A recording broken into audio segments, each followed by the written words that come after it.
it was only opinion. Many skeptics, when I debate them, often offer opinions, but they've never read or researched, so it's not an informed opinion.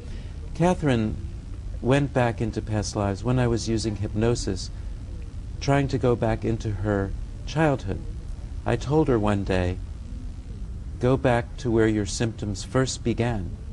I thought she would go to childhood, but her subconscious mind, taking that question literally, went back about 4,000 years into an ancient Near Eastern lifetime. I thought this was imagination or fantasy, but immediately her symptoms started to clear up. She knew facts and details that she had no knowledge of consciously, and this was very strange to me because I knew that imagination could not heal a person the way she was healing without any medication. And so I started this with another patient and another and another, and now 3,500 patients later I have a great deal of information about this field.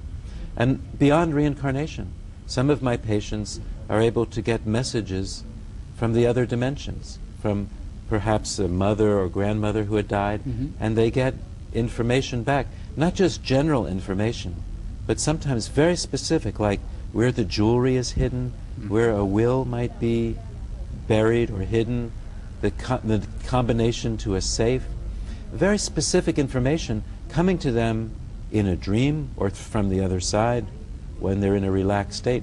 So now I study consciousness, I study souls, I study life, I study death, and reincarnation is just a piece of that for me now. But Catherine, that was my door. She was my opening into this entire other world. ¿Y logró que ella pueda contar estas historias a través de la hipnosis?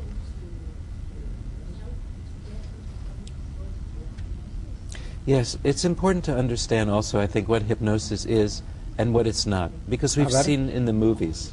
Es lo que conocemos a través del estudio de Freud. Freud used hypnosis. Freud used hypnosis, and for several years. Mine is a little bit different because I'm using it, but eliciting a lot of information from the patient while they're under hypnosis. Hypnosis is not sleep.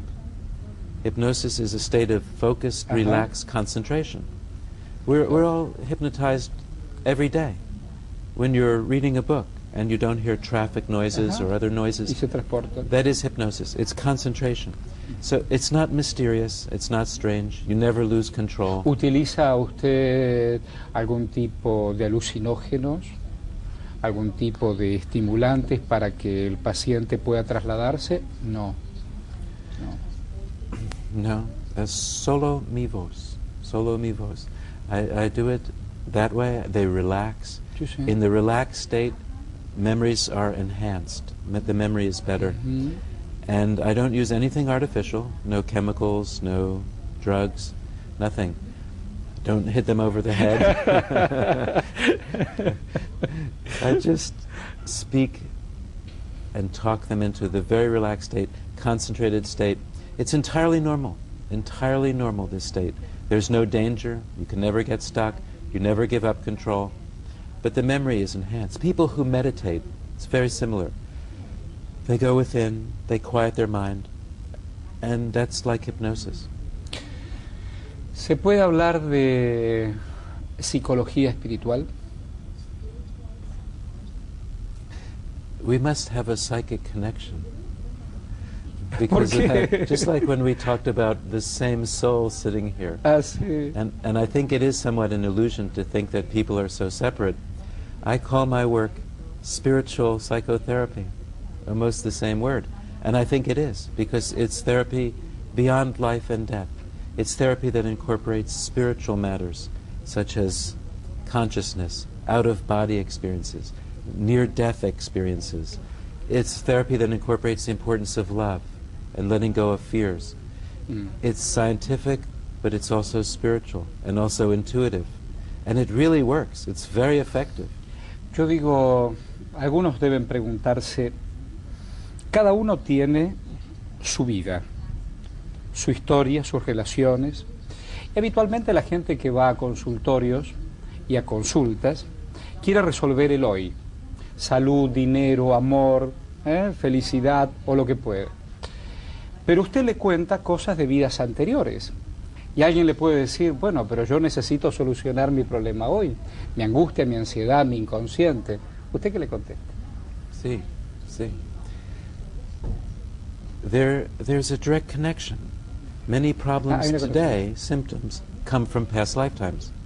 I may see a person with a fear of water or a fear of small places, claustrophobia. And these are actual cases. For example, a person who died of suffocation or in a small place in a past life, now with claustrophobia. So phobias, anxieties, depression, psychosomatic disorders, and some physical disorders as well, are very responsive. They heal when the person remembers the causes in the past life. So there's a very direct effect on being happier and getting rid of symptoms in this life. I would like to add there's a further benefit, and that is when you find that you've died in a past life, and it's not painful, it doesn't hurt to remember this, you realize that you are immortal, you are eternal. We don't have to fear death so much in this life. And so people change beyond getting rid of symptoms. Their values change. They know that when we die, we do not take our houses with us or our bank accounts or our cars. We take our deeds. How did we act? What did we learn? So they lose their fear of death. Their values become better. And they're getting rid of symptoms also. So I think there's a very direct benefit on this life. Otherwise, I don't think I'd be looking at it quite so carefully as a doctor.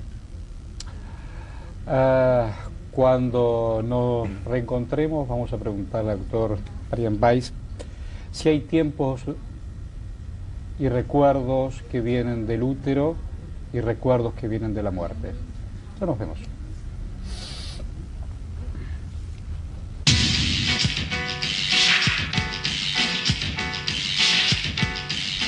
Aquí estamos con el doctor Brian Weiss. Quería preguntarle, decía yo cuando nos estábamos despidiendo del bloque anterior, si hay recuerdos cuando estábamos en el vientre de madre y si tenemos algunos recuerdos de nuestro propio funeral.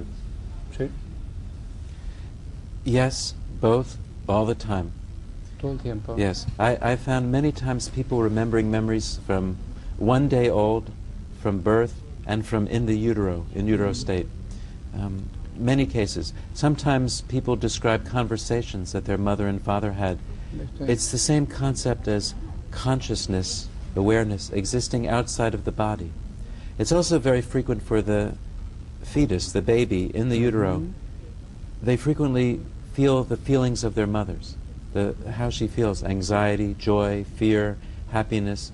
So I think it's important for mothers and for fathers to let the baby know, welcome, you're coming into a loving situation. Claro. The baby is aware of this. People frequently have described to me their funerals. By the way, with babies, we often get validation from their parents that the memories are correct. This happens a lot.